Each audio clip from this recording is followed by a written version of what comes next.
We're getting a season 3. We're getting a season 3. Hi guys, welcome back to Clockwork Dan's Noodles. Fantastic news. I should have really just waited and waited for the end of the actual season to find out if we were getting a season 3. Thank you to everybody who did comment without spoiling. This is why I love you guys. I love the Pain Train family because you guys actually don't spoil things. Final review of To Your Eternity season 2. I'm just recovering right now. If you're aware of what I'm breaking down on the channel, you may know that I'm breaking down Sugar Apple Fairy Tale. You may, if you've been watching any of those videos or just peeked one, notice that I hate a certain character. I've just discovered that that character Jonas is Fushi. Oh my god, it makes it so difficult. I hate Jonas. That show is almost unwatchable for me because of Jonas, but I love Fushi so much. It's difficult. I'm gonna have to take this break between seasons to go inside, do some reflecting, see how I really feel. Hi guys, welcome to the channel. Thank you guys so much for sticking with me for such a long time. I do love my Pain Train family. We've all been through a lot. An anime that doesn't really hold back, an anime that really enjoys just kicking us around in the emotions.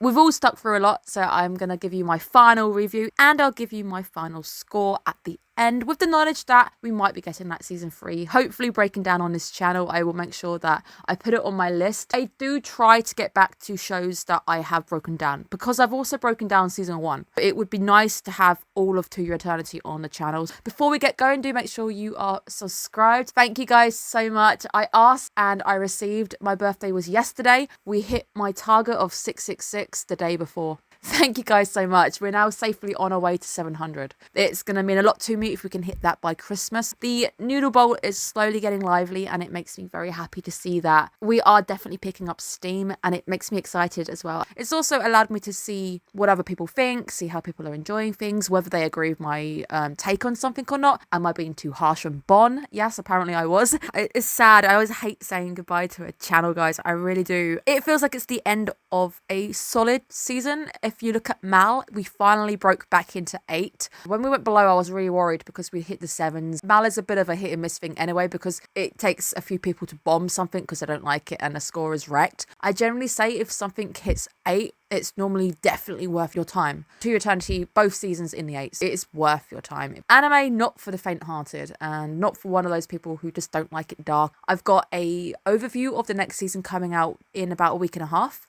That's going to tell you what's coming to the channel. Let's just talk about the mostly good parts first. There are some bits of this episode I wasn't overly taken with. It's an ending nonetheless, and I can accept the point where we've left off because it's actually a point which spoiled it initially for me. But it was a mostly really good end. We've had an end to the war. Lots of people are back together again. Camus has a chance with his girl. Everyone's happy again to be back in the streets and the knockers are done. Do rebuild quite quickly. However, I would say that because I've heard none of the royals mention the other brother, I'd say that he is the neglectful one. Where were you when the city needed you? Where were you when people were dying? Banishes them straight out. I don't think they get banished though because it does seem like a few of them die in the city regardless, so I don't think he actually enacts the banishment. He does it under the guise of protecting them from the church. Well, I've got to ask, where has the church been this whole time? Were you aware of the attack on Renville? Because that attack was going on for a little bit of a time, maybe a week. I don't know about you, but if London was under siege for a week, I would definitely hear about it. Sure, I have technology. The information age tells you when things happen. News would still travel pretty quick. People would know that there's been this attack on Renville. I'm still just shocked that the church even has this amount of power. It really shouldn't have this amount of power. He says, I need to banish them, protecting them from the church. You shouldn't need to. You're also in charge of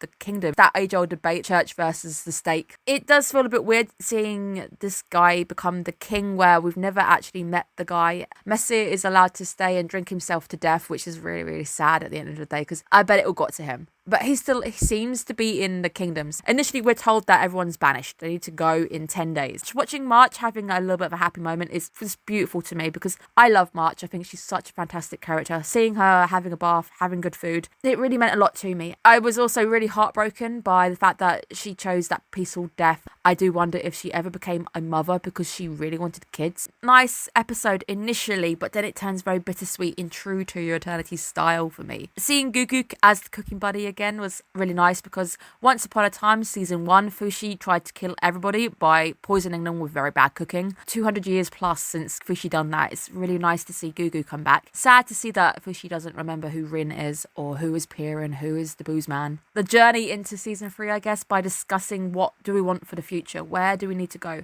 Is the church not technically going to keep coming for them? Because we do also hear later in the wrap-up that a few people lost their lives down to anti-Fushi factions. That is a horrible word, and I don't want to say that again. We have been told that the church are technically always going to be there in some form or another. They just reduce down to factions. I can imagine in the modern period, they would be a group, protest group, maybe. Because Fushi's also gone into this weird force, not so much a human anymore, it does make me wonder if anyone even believes that Fushi's still around. With the roots and everything, they can believe that he's still floating around doing good deeds. Echo dying off screen. We know how Becca feels about characters dying off screen. Don't like it. Didn't like the fact that, oh yeah, she's dead, by the way. Fushi drops the bomb straight after happy moments of us all discussing our dreams, what we want to do, and really sad because it does seem initially that Fushi's pretty chill with it. Maybe it's the fact that he knows that he can bring her back at any point. It felt really sad that he just kind of tacks it on at the end. By the way, Echo did actually die from her wounds. I have more reason to hate the Hayase blob. Hayase blob is now dead. It really is the end of an era, and I love the fact the title of this episode was End of an Era because it really is. We've got into the modern period. When I was initially trying to find pictures of To Your Eternity for thumbnails and stuff, or when I do my midways or even just season overviews, pretty sure when I was looking for them, I saw a lot of Fushi in the modern period in Neon Tokyo. What the hell is this anime? I am so confused because it starts with Fushi being an orb. I saw these pictures and I got so confused about what To Your Eternity really was. It's a bittersweet episode and we see Fushi pushing everybody away. He doesn't want them to be tied to him. He wants them to have their freedom. I want you to go and do what you want. But that does also remove choice from people. It's sad it really gets with the idea that March is destroying herself inside by saying like, I would rather be dead than be away from you. That bit got me. There's a lot of bits in this episode that, as much as it's a very happy episode and we see people finally getting to live without war, you do see that that's not quite the case. People are being killed by anti-Fushi factions. I said it again. God damn it. We're seeing people drinking themselves to death when it comes to Messier. They don't die the happiest. I can guess March as well would have died a very lonely person. March came from 100, 200 years ago because we were told by Bond. She has no friends. She knows nobody. She probably doesn't even know the language quite well. She would have probably felt very lonely in the end. We even see Gugu and I think Camus. Camus also decides to dedicate to being a watcher of the shrine of Fushi, the grave of Fushi. He's just a shell. I dread the day somebody comes and asks for a lowdown on what To Your Eternity is because I have no idea how to even explain it to them. The bit I didn't quite get was the ghost food thing. The food has an existence and Echo is able to eat. Fushi states that he is not bringing anybody back now until the knockers are gone, until we have a safe world. Echo has to wait. All the people who now die, and they do technically get to live a life, they will also be brought back later. So even though we had the heartbreaking moment of Bon, he can be brought back, but that's also really weird if you imagine that Bon had a kid. One day Fushi's going to bring Bon back as a young man and that kid's going to be dead. Maybe Fushi doesn't interact with the kid and they're going to be gone. I love To Your Eternity. It really does make you question some of the moral and more philosophical aspects, and it's just how the hell would you get your head around the morals on that? I don't even want to begin. March had that breakdown. That got me. That really got me because she did just want to be with Fushi. I understand that you need to let him go and everything, but you've only literally just been reunited after 200 years, Fushi. Could you not just wait? What I did like was Fushi thanking the narrator for the narrator allowing him to escape and do what it is that he wants. I am team narrator. I know a lot of people are not team narrator, but I am still team narrator regardless of, yes, I'm biased. It's Kenjiro Suda. I love Kenjiro Suda. If your girl ever met Kenjiro Suda, guys, I could probably die happy myself. Japan is the dream. It is very nice seeing the narrator make a little appearance, help him out, and have a nice little bittersweet moment because he allows Fushi to turn into this being and he becomes a force. Mission to become the world, make his own world and have roots absolutely everywhere. It becomes very, very meta at this point. Body is just there as a shell. The whole place becomes a shrine. I like the fact that Boozman's house becomes a tree though and remove the knockers by force because they will have nowhere to go if I am the world. It's just really sad in the meantime to see Gugu, March, Camus deciding they want to protect him. they probably have quite the sad existence, always wanting Fushi to come back or something. The Kohaku bit, I was actually expecting a bit more from the Kohaku bit, but it's an explosive ending for a character who I was very 50-50 on. King of the Trash award in the roundup, the big end of season review, very difficult because, as I said to you guys, I think that is between Jonas and Kohaku for me. I don't know who I hate the most now because Kohaku technically did some good in removing himself, removing the church as well. The big main guy who I really hated. Hats off to him. Big old hats off to him because he decides that this is it. I'm going to end everything. It allows Fushi to recall all of those forms that were taken and the boy is back. The boy is really the character I associate Fushi with the most and also the one who's most likely not to ever give us a name. As we were told that people were able to choose to come back. The thing with the original boy is he never knew Fushi. He had the dog, yes. The likelihood is he wanted to see his village people more. Sure, he must love his dog. I don't think he would be waiting around. The one character I think he may never actually return the body to, the boy at the end looking at Tokyo. He removes the chain. It could actually be the boy because the eyes change colour and I think Fushi's eye colour is the gold. But when we see the pink at the end, that is officially the boy. It might be the case that we actually saw the ending technically. Fushi finally having a world which is safe. That's him returning that form finally and we finally get to see the boy. We have now got probably a year now to debate these in our heads. It's most likely we're going to get season 3 next year in the same season. But it could very easily be the end of the series right here with all these people living their lives finally, then returning to Fushi, the immortals eventually dying. And I don't think we can really call them immortal because they do come to an end. They're able to come to an end still and immortal things don't have an end. We are told that Gugu dies with wounds from the anti-Fushi fascist factions. Oh my goodness, not fascists. That made me really sad and in March apparently opted to die peacefully. All of this made me really sad because again, we don't really see much of their lives. We're just kind of told the end sequence, how do they go out. Really painful. And then we've got these factions that are against Fushi, taking a few of them out. That makes me really sad. I do wonder if they are going to be present in the modern. It's clear to quite a few people that Fushi is good. He's protected people, he's doing good things, and he turns into a force. And we do even see people praying to Fushi at the end, so he does seem to become a bit of a god, because obviously he's no longer got a form. It does seem weird that we still have these anti-Fushi factions. I keep saying it, guys, I can't stop.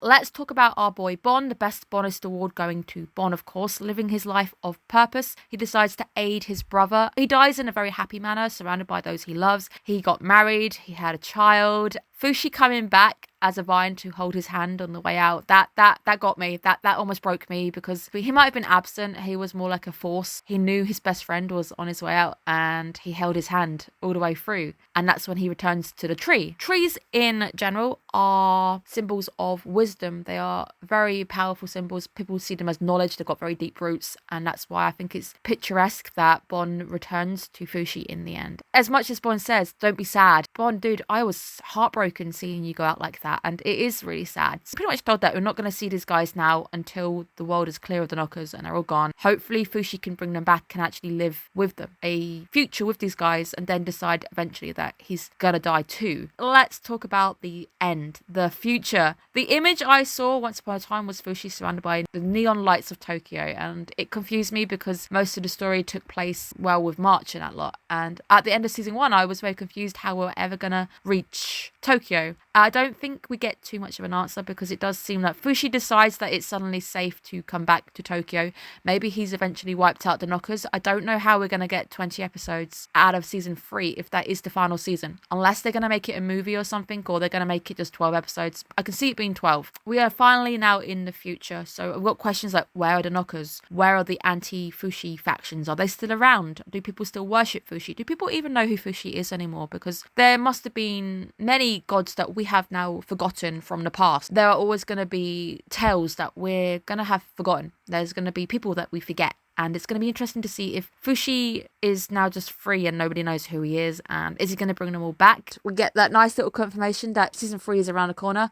I love the fact that Fushi is drinking out of a modern day cup. He could be drinking McDonald's. He could be drinking Starbucks. It's got a straw, so I think it's a cold drink of some sort. Just don't ask for ice, Fushi. It's the waste of money. Let's discuss now my overall thoughts on the season as a whole. My score out of 10 was slap bang on an 8. It's the same as what Mal thought. So for once, me and Mal are tied with our thoughts, and we both agree that 8 is a very good score for To Your Eternity. Season 2 was very different from season 1. Season 1 started to dip a little bit for me in score because it started to rinse and repeat. Now season 2 doesn't do that. Season 2, we technically only really meet a handful of characters, and sure, eventually they do die in their own ways. It breaks out of the formula that it had built up for itself, and I'm glad that it does, because I was very worried that if we were going to continue the whole meet people, they die again kind of situation, I probably wouldn't have been overly interested or invested anymore. It's been a interesting season where we talk about a lot of philosophical issues. We talk about the idea of gods and beliefs, whether one should be allowed to live forever, whether people should die eventually. We had that very gruesome episode where the church boiled Fushi alive. That was one of the most gruesome scenes of the second series for me. I won't be getting that anytime soon. It's kept me guessing. I've wondered who's wrong, who's right, who's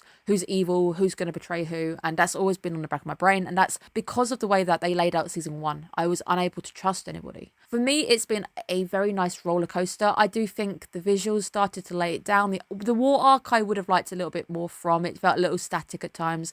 I don't remember if the graphics, the visuals were better in season 1. It's been a while since I saw season 1. It's a show that I love, and I think I can watch maybe once. Apart from maybe rewatching episode 1, I don't think I'm going to be rewatching it anytime soon. I don't quite remember if we had the same level of graphics. The music is always fantastic. The music for To Eternity is great. I haven't yet done it, but I want to go and search for a symphony to cover the main theme of To Your Eternity. It's probably already been done because it's such a gorgeous piece. That would be great. I'm looking forward to that kind of stuff. So I think if it's solid in storytelling, solid in things like characters and music's a big important one to me, but there's also been shows where they rely too heavily on the music, things like Guilty Crown for me. They invested so much in the music, for me the plot fell apart. Too much of a good thing can be a bad thing. In general, I think To Eternity is a solid in storytelling, solid in its characters, it's solid in its music design. I think the music design is probably the best aspect for me. I think in general, I'm very glad that I broke it down on a channel with you guys. You guys also are my Pain Train family.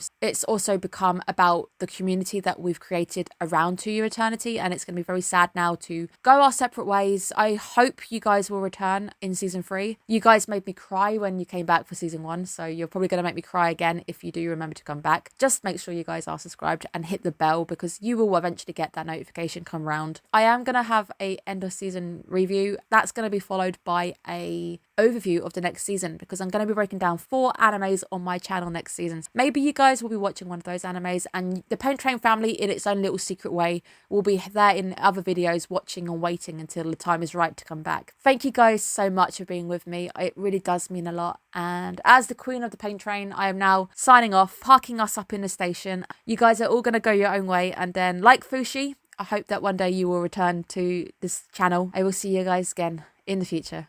Goodbye, guys.